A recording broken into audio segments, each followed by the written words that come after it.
నా పేరు డాక్టర్ రామ్ గోపాల్. నేను హైదరాబాద్‌లో దిల్సుఖ్ నగర్‌లో మెట్రో పిల్లర్ నంబర్ 1552 ఈ సేవ రోడ్ మంజుసుధా హాస్పిటల్‌లో ప్రతిరోజు పనిచేస్తాను. మిత్రులు కొన్ని కామెంట్స్ పెట్టారు మన ఛానెల్‌కు. దాన్ని వాళ్ళు క్వెషన్ రూపంలో అడుగుతున్నారు. ఆ క్వెషన్స్‌కి ఆన్సర్ చేద్దాం. అడగండి. డాక్టర్ గారు, పురుషుల సామర్థ్యాన్ని సహజంగా పెంచుకోవచ్చా? పురుషులు తమ సామర్థ్యాన్ని సహజంగా పెంచుకునే అవకాశాలు చాలా ఉంటాయి. ప్రతి వ్యక్తి కూడా వయాగ్రా లాంటి టాబ్లెట్ వేసుకోవాల్సిన అవసరం లేదు. ముందు బరువు పెరగకుండా చూసుకోవాలి. రెండోది స్టామినా. శృంగారం అనేది ఒక రకమైనటువంటి రన్నింగ్ లాంటిది. రన్నింగ్ చేస్తే కాళ్ళు లాగుతాయి. శృంగారంలో కాళ్ళు లాగుతాయి.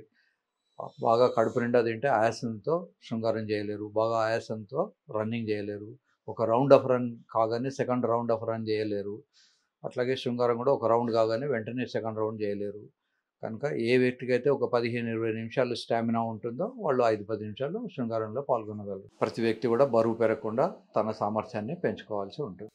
సహజంగా పెంచుకోవాలనుకున్నప్పుడు ఆహార నియమాలు, తర్వాత సరిపోయినంత నిద్ర ఉండడము, రోజు రెగ్యులర్‌గా ఎక్సర్సైజ్ చేయడము, especially aerobic exercises. Aerobic exercises ఏమేంటివి అంటే రన్నింగు, జంపింగు, హాపింగు, స్కిప్పింగు.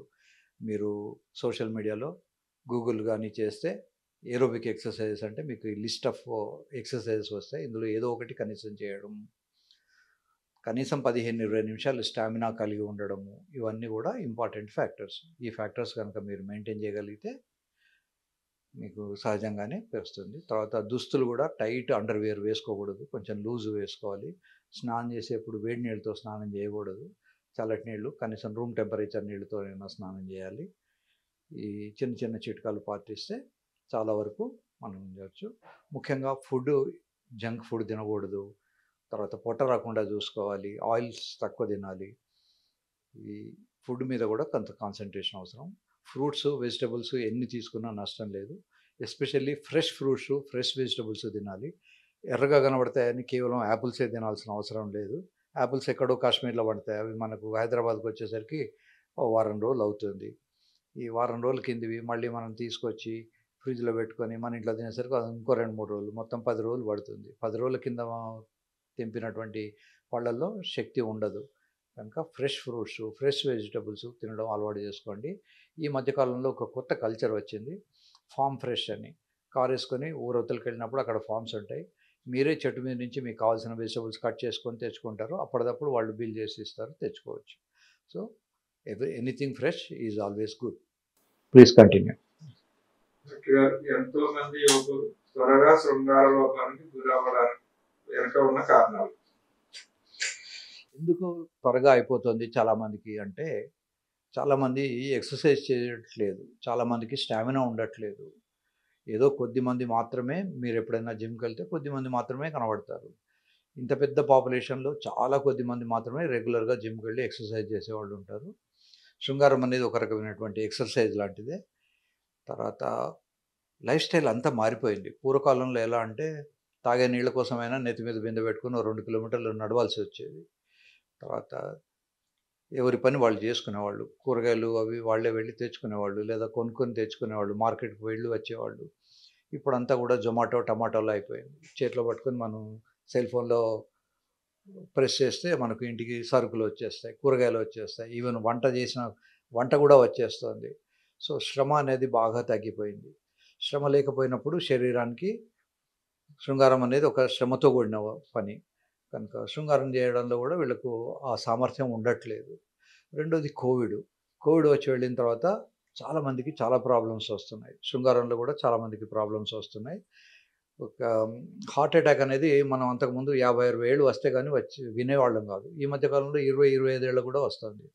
వాడి ఫ్రెండ్ పెళ్ళిలో వీడు డాన్స్ చేస్తూ, చేస్తూ వీడు పడిపోతున్నాడు. వీడికి హార్ట్ అటాక్ వస్తుంది.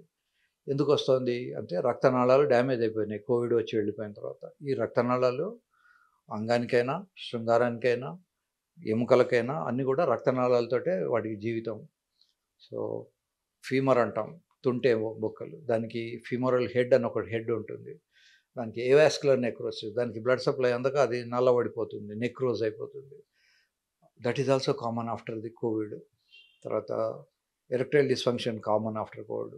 షుగర్ రావడం very common after covid. Heart అటాక్‌లు రావడం కామన్ కోవిడ్. ఇవన్నీ కూడా కోవిడ్ వచ్చిన తర్వాత ఈ ప్రాబ్లమ్స్ ఎక్కువైపోయినాయి. దీనికి తోడు లైఫ్ స్టైల్స్.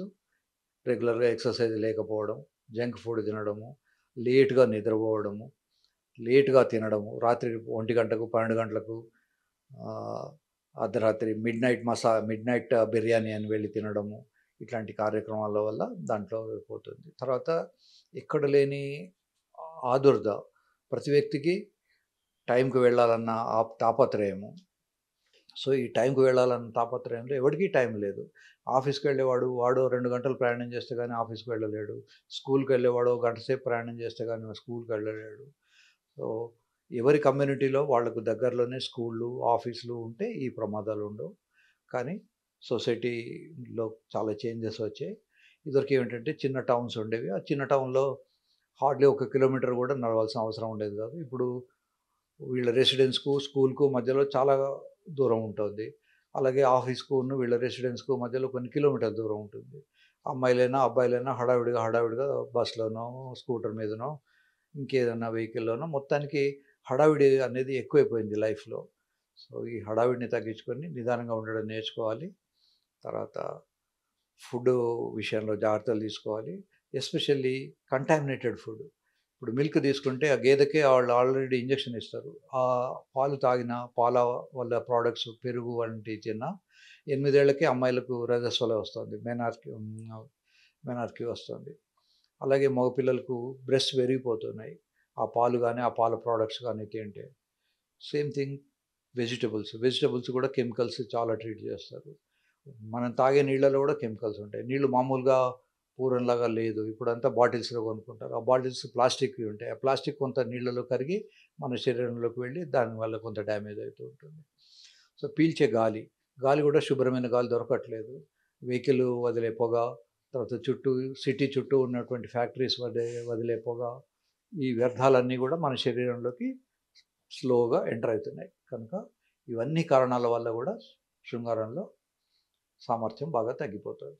నెక్స్ట్, శృంగారంలో మెత్తబడే సమస్యకు అసలు కారణం ఏంటి? శృంగారం చేస్తుండగానే అనుకోకుండా అది మెత్తబడిపోతుంది. అనుకున్నంత టైం రావట్లేదు. దీనికి మల్టిపుల్ కారణాలు ఉంటాయి. ఒకటేమో వీడికి స్టామినా లేకపోవడం, రెండోది మెంటల్గా కాన్సన్ట్రేట్ చేయలేకపోవడం.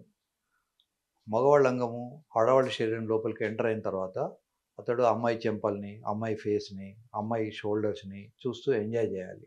అలా కాకుండా ఎంటర్ కాగానే వీడికి ఆఫీస్లో జరిగిన విషయాలు, బిజినెస్ ఇష్యూలో, ఇన్కమ్ ట్యాక్స్ ఇష్యూలో గుర్తొచ్చినాయి అనుకోండి, అది స్టాండర్డ్గా బ్లడ్ అందులో నిలవదు.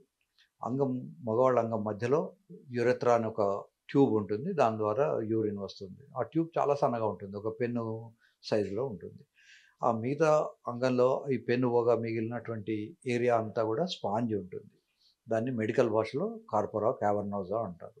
ఈ కార్పొరా క్యావర్నోజాలో సైనసైడ్స్ ఉంటాయి. ఈ కార్పొరా క్యావర్నోజా సైనసైడ్స్ ప్రాక్టికల్ పర్పసెస్, మనం నాన్ మెడికల్ పీపుల్కు అది ఒక స్పాంజ్ లాంటిది. స్పాంజ్ గుణం ఏమిటి? రక్తాన్ని వచ్చినప్పుడు గుంజుకుంటుంది.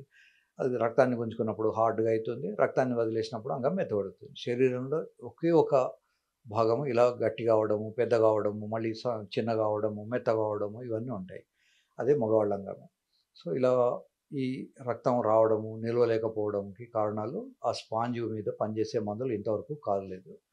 ఫర్ ఎగ్జాంపుల్, మనం ఇచ్చే వయాగ్రా కానీ, టెడాలిస్ కానీ, టెడలాఫిల్ కానీ, అవనాఫిల్ కానీ, వార్డనాఫిల్ కానీ, ఇవన్నీ కూడా రక్తాన్ని తీసుకెళ్ళి ఆ స్పాంజ్ ముందర వదిలేస్తాయి. ఒక గుర్రం ముందర బకెట్ నీళ్లు పెడితే ఆ గుర్రం నీళ్ళు తాగితే తాగుతుంది, లేకుంటే లేదు. అందుకనే ట్యాబ్లెట్ వేసుకున్న ప్రతి వ్యక్తికి కూడా దానికి రెస్పాన్స్ రాదు. ఓన్లీ 50 to 60% పీపుల్ మాత్రమే ట్యాబ్లెట్స్కు రెస్పాండ్ అయిపోతారు.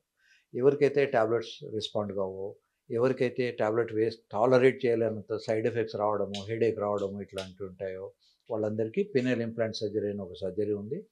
ఇది అంగం లోపల పెట్టేసి కుట్లేస్తాము. ఇప్పుడు దూది చెవులోకి వెళ్ళకపోతే మనం ఒక పుల్లకు చుడతాం. మగవాళ్ళ అంగము కొన్ని కారణాల వల్ల అది దూదిలాగా అవుతుంది. దూదిలాగా అయినప్పుడు ఎట్టంటే అటు వంగిపోతూ ఉంటుంది. ఆ వంగినది లోపలికి వెళ్ళలేదు. సో దూది చెవులోకి వెళ్ళకపోతే ఒక పుల్లకు చుడతాం. అలాగే మగవాళ్ళ అంగం లోపలికి ఇది పెట్టేసి కుట్లేసి పెడతాం. బయటికి కనబడదు, కానీ దీనికి ఉన్న స్ట్రెంత్ దానికి వస్తుంది.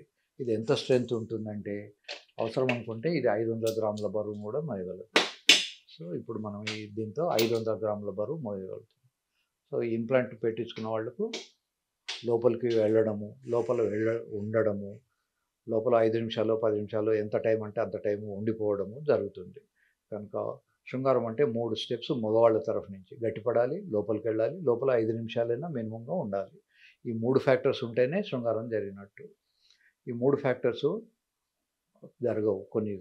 ఫర్ ఎగ్జాంపుల్ మాస్టర్బేట్ చేసినప్పుడు అంగం లోపలికి వెళ్ళడం అంటూ ఉండదు. కొద్దిపాటి గట్టిదనం వచ్చినా అతను గట్టిదనం పూర్తిగానే వచ్చింది అనుకుంటాడు. సో లోపల ఉండిపోవడం అనే ప్రక్రియ లేదు. అలాగే నిద్రలో వచ్చే అంగంలో గట్టిదనము చిన్న పిల్లలకు వచ్చే గట్టిదనం కూడా శృంగారానికి సరిపోదు. సో గట్టిగా ఉండాలి, లోపలికి వెళ్ళాలి, లోపల 5 నిమిషాలైనా ఉండిపోవాలి. ఉండిపోయే పరిస్థితి లేనప్పుడు అది శృంగారం లేనట్టు లెక్క. సో తొందరగా అయిపోవడానికి కారణం ఏమిటి? ఒకటేమో సైకలాజికల్గా అమ్మాయి మీద కాన్సన్ట్రేట్ చేయకపోవడం.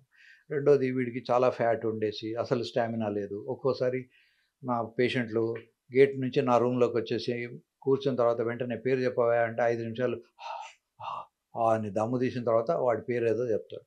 సో అట్లాంటి పరిస్థితులు ఉండకుండా చూసుకోవాలి. స్టామినా పెంచుకోవాలి. చక్కగా స్విమ్మింగో, రన్నింగో, జంపింగో ప్రతి వ్యక్తి కూడా ఆడవాళ్ళు, మగవాళ్ళు చేయాలి. అటువంటప్పుడు చేస్తూ ఉండగానే సడన్గా మెత్తబడిపోవడం ఉండదు. తర్వాత ఇదంతా కూడా ఏజ్ రిలేటెడ్. ఇందాక మనం మాట్లాడుకున్నాం స్పాంజ్ అని. ఈ స్పాంజ్ రక్తాన్ని పట్టుకుంటుంది. కొద్ది సంవత్సరాలు అయిన తర్వాత ఈ స్పాంజ్కు ఆ రక్తాన్ని పట్టుకునే శక్తి పోతుంది. దాని మీద పనిచేసే మందులు ఇంతవరకు లేవు. కనుక స్మోక్ చేయకుండా ఉండడము, తర్వాత 35-40 ఇయర్స్ రాగానే మగవాళ్ళలో ప్రాబ్లమ్స్ వస్తాయి. 40-45 ఇయర్స్‌కు ఆడవాళ్ళకి వస్తాయి. ఆడవాళ్ళకు ప్రాబ్లమ్స్ ఏమిటి అంటే మంత్లీ సైకిల్ ఆగిపోవడము, రొమ్ములు వేలాడబడము, పొట్ట రావడము, బట్టతల రావడము, కొద్దిమందికి సన్నటి మీసం కట్టు కూడా వస్తుంది ఆడవాళ్ళకి. సో ఇది తేడా ఆడవాళ్ళకు, మగవాళ్ళకును. సుమారుగా ఆడవాళ్ళకు వచ్చిన ప్రాబ్లమ్స్ కన్నా 5-10 సంవత్సరాల ముందే మగవాళ్ళకు వస్తుంది. మీరు అడగొచ్చు, పూర్వంలో మన తాతలు వాళ్ళందరూ 70 ఏళ్ళు, 80 ఏళ్ళు వాళ్ళు కూడా చేసేవాళ్ళు కదా అని. అంటే వాళ్ళ లైఫ్ స్టైల్ వేరు. వాళ్ళు రెగ్యులర్‌గా హార్డ్ వర్క్ చేసేవాళ్ళు. తర్వాత భోజనం విపరీతంగా తినేవాళ్ళు కాదు. జంక్ ఫుడ్ లేదు. తర్వాత ఈ విపరీతమైన టెన్షన్స్ లేవు ఆ కాలంలో. కనుక వాళ్ళంత ఎక్కువ కాలం కూడా శృంగారంలో పాల్గొనే శక్తి ఉండేది. ఇప్పుడున్న తరాలకు ఇవేవి లేవు గనుక తొందరగా అలసిపోయి